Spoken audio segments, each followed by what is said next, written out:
ኢትዮጵያ የመጨረሻው ንጉስ አንድ ደብዳቤ ለአንድ የጀርመን ዲፕሎማት ጽፈው ነበር። ደብዳቤው እንዲህ ይላል። ይህን ደብዳቤ ለሚያዩ ሰዎች ሁሉ ሰላምታችንን እንሰጣለን። በአእምሯቸውና በእውቀታቸው በጉልበታቸውና በጥበባቸው የከበሩ ነገስታት አርበኞቻቸውንና አገልጋዮቻቸውን ወዳጆቻቸውንም እንዲሸልሙ እኛም ለክብር ሙሴ ቫይስ የጀርመን መንግስት ባለሙሉ ስልጣን ሚኒስትር በትከሻ የሚነገተውን የመጀመሪያውን የኢትዮጵያ የክብር ኮከብ ኒሻን ሸልመነዋል።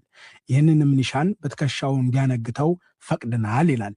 የደብዳቤው ግርጌ ላይ የጽህፈት ሚኒስቴርና የውጭ ጉዳይ ሚኒስቴር ፊርማ አርፎበታል። ይህ እንግዲህ ከመቶ ዓመት ገደማ በፊት የተጻፈ ደብዳቤ ነው። የኢትዮጵያ በ19ኛዎቹ በጀርመን ዲፕሎማት እይታ በሚል 51 ታሪካዊ ፎቶግራፎች አዲስ አበባ በሚገኘው ፈንድቃ የባህል ማዕከል ውስጥ በዚህ ሳምንት ለእይታ ቀርበዋል። ለእይታ ከቀረቡት መካከል ቀደም ሲል ያነበብኩት ደብዳቤ ይገኝበታል። እነዚህ አስደናቂ ምስሎች እንደ አውሮፓውያኑ አቆጣጠር በ19ኛዎቹ ውስጥ የነበረውን የኢትዮጵያን ሕይወት በቅርበት ያሳያሉ። ከአዲስ አበባ ቀደምት የከተማ ገጽታ እስከ ደማቅ የባህል ትዕይንቶችና አስደናቂ የገጠር ገጽታዎች የኢትዮጵያን አለባበስ፣ የመንግስታት ደብዳቤዎችና የሃይማኖት ክብረ በዓላት ታሪክን ከትዝታ አሰናስለው ሕያው ምስክር ሆነው ይዘዋል። የዛሬው የባህል መድረክ ጥንቅር ትኩረት እዚሁ ላይ ነው። የአዲስ አበባው ዘጋቢያችን ሰለሞን ሙጬን ያጠናከረው። መልካም ቆይታ።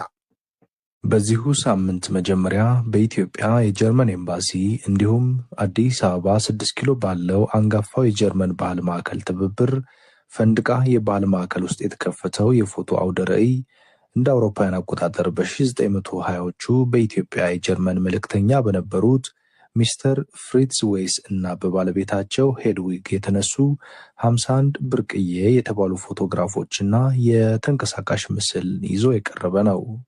እንደ የጀርመን ኤምባሲ ገለጻ ከሆነ እነዚህ አስደናቂ ምስሎች እንደ አውሮፓውያን አቆጣጠር ቀደም ብለን እንዳልነው በ1920ዎቹ ውስጥ የነበረውን የኢትዮጵያን ሕይወት በቅርበት ያሳያሉ። ከአዲስ አበባ ቀደምት የከተማ ገጽታ እስከ ደማቅ የባህል ትዕይንቶችና አስደናቂ የገጠር ገጽታዎች ድረስ ታሪክን ከትዝታ ዋደው የያዙ ናቸው። ወይዘሮ ሮዚና ስጦታው እነዚህን ለእይታ የቀረቡ ፎቶግራፎች ከተመለከቱት ሰዎች መካከል አንደኛው ናቸው። ብዙም ጎልቶ የወጣና ጥቅም ላይ የዋለ አቻ የአማርኛ ትርጉም ባይኖረውም ጽሕፈተ ብርሃን የብርሃን ጽሕፈት ይባላል። ፎቶግራፍ የሚለውን ቃል ይዞ ተላምዶ መቀጠሉን ለማስታወስ ነው። ፎቶግራፍ በካሜራ ወይም በሌላ የምስል መቅረጫ መሳሪያ በመጠቀም የሰው፣ የቦታ፣ የነገር ወይም የክስተት ምስል የማንሳትና የማስቀመጥ የተግባር ውጤት ነው። ፎቶግራፍ ጊዜን ለአንድ አፍታ ያቆማል፣ ያለፈውን ትውስታም ታሪክንና ስሜትን እንዳይጠፋ ያስቀምጣል ነው የሚባለው። ስለዚህ ፎቶግራፍ የሚዳሰስ ምስል ብቻም አይደለም፣ የታሪክ ማስታወሻ፣ የሥነ ጥበብ መግለጫ እንዲሁም የህይወት ማስረጃዎችም ጭምር ነው። ሊታወስ የሚገባው ጉዳይን በወጉ የመሰነድ ውሳኔ ነው። በፍልስፍናም ቢሆን ፎቶግራፍ ስለ እውነት ያለንን ግንዛቤ ይፈታተነናል፣ ተጨባጭ ሆኖም ይታያል፣ ለእውነታው ገለልተኛ ምስክርም ነው። እኒህ የጀርመን ልዑክ ከ100 ዓመት በፊት ያነሷቸውና ያስቀሯቸው የኢትዮጵያን በተለይም የአዲስ አበባን መልክና የሀገሬውን አኗኗር ገላጭ ፎቶዎችም እንደ አንድ የታሪክ ድርሳን የሚገለጡ ናቸው። ወይዘሮ ሮዚና ስጦታም ለዚህ አንድ ምስክር ናቸው። ጸጉሯ ያደገ፣ ጀርባዋ ላይ የሚያምር ማሰሮ ከቱ ፎቶዎች ይገኛሉ። ግርማዊ ቀዳማዊ አፄ ኃይለ ሥላሴ ለጀርመን የኢትዮጵያ ተወካይ የጻፉት ደብዳቤም እዚህ ጋር ፎቶግራፉ በሚገባ ተቀምጦ ይታያል። እናቶች ልጆቻቸውን ይዘው በዚህ በጀርመን ኤምባሲ ውስጥ የነበሩ ህፃናት ታዳጊዎች ደግሞ የተለያዩ እንስሳቶቻቸውን ይዘው ትልልቅ ኮፍያዎችን አድርገው ይታያሉ። እንደገና ኢትዮጵያውያን ታዳጊዎች ደግሞ ከነዚሁ ከጀርመናውያን ህፃናት ጋር ማሲንቆ ይዘው ሲያዝናኗቸው ይታያል። አዋሽ ወንዝ አካባቢ እየተደረገ ያለ የጉብኝት የሚያሳይ ፎቶም እዚህ ጋር ይታየኛል። ተለቅ ያሉ በቅሎዎች ላይ የተጫኑ ጭነቶች፣ ጠባቂዎቻቸው ቁምጣ የለበሱ ኢትዮጵያውያን፣ በቀኝ በኩል ደግሞ እንደዚሁ የጀርመን የኤምባሲው ባለስልጣናት ይታያሉ። እዚህ ጋር ሲዝናኑ ያሳያልና እጅግ በጣም የሚያማምሩ በጣም በርከት ያሉ ፎቶግራፎች ናቸው ያሉት። ጃን ሜዳ ላይ የሚደረግ የፈረስ ግልቢያ ውድድር እዛ ጋር ይታየኛል። የሚፈትሉ ሴቶች አሉ፣ ኢትዮጵያውያን እናቶች። የሚያምር ሹሩባ የተሰራች ሴት እዚህ ጋር ትታያለች፣ ሽመናውን የሚያሳይ እንደገና ደግሞ አንድ መነኩሴም እዛ ጋር ይታዩኛል። በአጠቃላይ ኢትዮጵያውያን ሊገለጹበት የሚችሉትን ፎቶዎች የያዙ ናቸው። ከዛ ውጭ ገበያውንም የአራዳ ገበያ እዚህ ጋር ይታያል። በአብዛኛው ሸማ የለበሱ ሰዎች ናቸው። የማህበረሰብ ውይይቶችም ይታዩኛል። እዚህ ጋር እንዳለ ሸማ የለበሱ ናቸው፣ ነጭ የለበሱ ናቸው። በጣም ያምራሉ። ከፊት ለፊቴ ደግሞ የአደን ስነስርዓት ሲያከናውኑ ይታያል። ለምሳሌ እዚህ ጋር አንድ ትልቅ የወደቀ ምን እንደሆነ ልለየው ያልቻልኩት ትልቅ የዱር አውሬ አለ። ከዚህ በተጨማሪ ደግሞ ነብርም ይታየኛል። ነብርም እንደዚሁ አድነው ይዘውት ነው የሚያሳየውና ኢትዮጵያውያን በወቅቱ ያደርጓቸው የነበሩ ዋና ዋና አበይት ጉዳዮቹን የሚያመለክቱ ፎቶግራፎች ናቸው እዚህ ጋር ያሉት። ወደዚህ ስመጣ ደግሞ የጥንት ዘመናዊ የምትባል ተሽከርካሪ ትታየኛለች። አራዳ የሚባለውን አካባቢ ዛሬ ላይ ማለት ነው የሚያሳይ ነው። የታዋቂው የአራዳ ጊዮርጊስ ቤተክርስቲያን በሚያምር ሁኔታ ፊት ለፊት ይታያል። መንገዱ እየተጠረገ እንደነበረ ያሳያል። ጎጆ ቤቶች አሉ እዚህ ጋር በደንብ።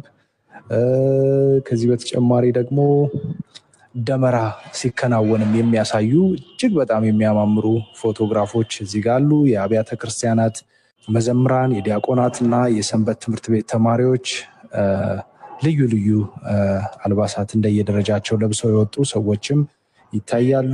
ታላላቅ ሰዎች ፈረሶቻቸው ላይ ሆነው ይታያሉ እና በአጠቃላይ በወቅቱ የነበሩ የኢትዮጵያ መገለጫዎች ምንድናቸው ተብለው ሊጠቀሱ የሚችሉ ነገሮች ካሉ በዚህ የፎቶ አውደ ርዕይ ውስጥ በስፋት መቅረባቸውን ለመመልከት ችያለሁ። በስነ ጥበባዊ ሀቲት ፎቶግራፍ አንሺ ሰው ከአሁኑ ጊዜ ወይም ወቅት ጋር ይተባበራል። ብርሃን ብሩሽ ይሆናል፣ ዓለም ደግሞ ሸራው መሆኑ ነው። ማንም ሰው ፎቶግራፍ ማንሳት ይችል ይሆናል። ነገር ግን ሁሉም ሰው ትርጉም ያለውን ምስል መፍጠር አይችልም። ይህም ፎቶግራፍ ትልቅ ማህበራዊ ኃይል ያለው መሆኑን ያሳያል። ታሪክንም ይመዘግባል፣ ግፍን ያጋልጣል፣ ባህል ያከብራል፣ ማንነትንም ይጠብቃል። አጠቃላይ አብዮቶች፣ ማህበራዊ እንቅስቃሴዎችና የጋራ ትውስታዎች በምስል ወይም በፎቶ ይቀመጣሉና ነው፣ ደግሞም ይቀረጻሉ። አንድ ፎቶግራፍ ከ1000 የተጻፉ ቃላት በበለጠ በፍጥነት ርኅራኄን ሊያነቃቃ ይችላል። ለዚህ ማሳያው በዚህ አውደ ርዕይ ከተካተቱት አንዱ ለየት ያለ ፎቶግራፍ ምን እንደሚመስል እንመልከተው። ደብዳቤው የጽሕፈትና የውጭ ጉዳይ ሚኒስቴር የበላይ ኃላፊዎች ፊርማ ያረፈበት ነው። በቀዳማዊ አፄ ኃይለ ሥላሴ ዘመነ መንግስት ሞአንበሳ ዘእብነገደ ይሁዳ ቀዳማዊ አፄ ኃይለ ሥላሴ ስዩመ እግዚአብሔር ንጉሠ ነገሥት ዘኢትዮጵያ ብሎ የሚጀምረው ደብዳቤው እንዲህ እያለ ይቀጥላል። ይህንን ደብዳቤ ለሚያዩ ሰዎች ሁሉ ሰላምታችንን እንሰጣለን። በአእምሮአቸውና በእውቀታቸው በጉልበታቸውና በጥበባቸው የከበሩ ነገሥታት አርበኞቻቸውንና አገልጋዮቻቸውን ወዳጆቻቸውንም እንዲሸልሙ እኛም ለክቡር ሙሴ ዋይስ የጀርመን መንግስት ባለሙሉ ስልጣን ሚኒስትር በትከሻ የሚነገተውን መጀመሪያውን የኢትዮጵያ የክብር ኮከብ ኒሻን ሸልመነዋል ሲል ያትታል። ወይዘሮ ሮዚና ስጦታ እስቲ በጀርባ ላይ ይዘውት ሄደው እዛ ቦታ ላይ ወስደውት ዛፍ ስር ነው፣ ድንኳን ምናምን የለም፣ ሰው ዛፍ ስር በቅጠል ተሰርቶ ምናምን ነውና እያንዳንዳቸው የእጅ ስራዎቹ ሳስባቸው እንጨት ናቸው። መስቀሎቹ በእጅ ነው የተሰሩት። በማሽን ተልጎ ምናምን አለ በዛ ዘመን። መስጊዶቹ ቤተክርስቲያኖች የሚሰሩት ይሄ ተፈልፍሎ ግድግዳው አለቱ ድንጋዩ ተጠርቦ ነው። በእጅ ነው፣ ሁሉም ነገር በእጅ ነው። ግን ውበታቸው ስንት ዓመት ጥበብ ነው። ሌላው ያየሁት ነገር አዲስ አበባን በከፊል ያሳያል። ከዛ በተጨማሪ ደግሞ ያው ጽሕፈታችን ኢትዮጵያ የራሷ የፊደል ገበታ ያላት ልዩ የሆነ ሀብት ያላት ሀገር ነችና እሱ ራሱ በዛ ዘመን ከውጭ የሚመጡ የሌላ ሀገር ተወካዮችን እንዴት ነገስታት ያመሰግኑ እንደነበረም ጭምር እዛው ላይ ተመልክተናል ፎቶ ላይ እና እነዚህን ሁሉ ስታስቢ ስታይ ምን ትምህርት ይሰጥሻል ይሄ ፎቶግራፍ እዚህ ጋር ለትውልዱ ለእይታ መቅረቡ? ያው ትውልዱ በዛ ዘመን ላይ ስልጣኔን በደንብ እንዳለ ነው። እነዛን ሲያከብሯቸው አክብሮታችን ማንነታችን በመጀመሪያ ደረጃ ሲቀጥልም በዛ ሰዓት እንግዲህ መንገድም ሲሰራኩ ትልቅ ልማት ነው። በዛ ሰዓት ቅዱስ ጊዮርጊስ ያራዳው ደግሞ በጣም የሚለየው ረዥም ዓመት እንደውም የነሱ ደግሞ ይለየ ነበረ። እነሱ ራሱ የተሰሩት በዛ ዘመን እኮ በእጅ ነው። ምንም አይነት ማሽን አልነበራቸውም። በዛ ላይ ደግሞ የውጮችን ደግሞ እንዲመጡ ስልጣኔ እንዲገባ ከነሱ ጋር ዘመናዊነት በነገራችን ላይ አሁን አይደለም ዲፕሎማሲ፣ በዛ ዘመንም ዲፕሎማሲ እንዳለ ነው። ተነጋግሮ ችግርን ፈቱ በመረዳዳት የሚያስፈልጋቸውን ከዚያ ያመጣሉ። እነሱ ከዚህ ያለውን እውቀት ሼር እንዲደራረጉ ነው አስበዋል። አሁን የዓለም ሀገራት እንደዚህ ተሰበሰቡ፣ እንደዚህ ተወያይቶ ችግርን ፈቱ ሲባል በዛ ዘመን ኢትዮጵያ ውስጥ ነው የነበረው ነገር። የዛሬ ስንት ዓመት እንግዲህ ከስንት ዓመታት በፊት ምን ያህል ስልጡን እንደሆኑ ምክንያቱም ከነሱ ጋር በዲፕሎማሲ ብዙ ነገሮችን ችግሮቻቸውን አብሮ ሼር በመደራረግ ከነሱ የሚመጣው ስልጣኔም ትምህርትም እንዲገባ የተደረገው በዛ ዘመን ይመስለኛል እኮ። ያው በዚህ ዘመን አለ መኪናም ባቡር ምንም የማይገባው በዛ ዘመን ነው። አልተማሩም ተብሎ የተባሉ ሰዎች ናቸው በዛ ሰዓት። በግላዊ ደረጃ ፎቶግራፍ የህልውና መዝገብ ነው። ግለሰቦች ህይወታቸውን ቁርጥራጮች እንዲይዙ ያስችላቸዋል። የልጅነት ሳቃቸውን፣ የወላጆችን እርጅና፣ የከተሞችን ለውጥ፣ የወቅቶችን መፈራረቅ፣ ሌሎችንም ማህበራዊ ፖለቲካዊ ክስተቶችን ከትናንትና ዛሬ በማጣመር ይይዛሉ። ፎቶግራፍ ልደትን አድማቂ፣ ሞትንም አጃቢ ነው።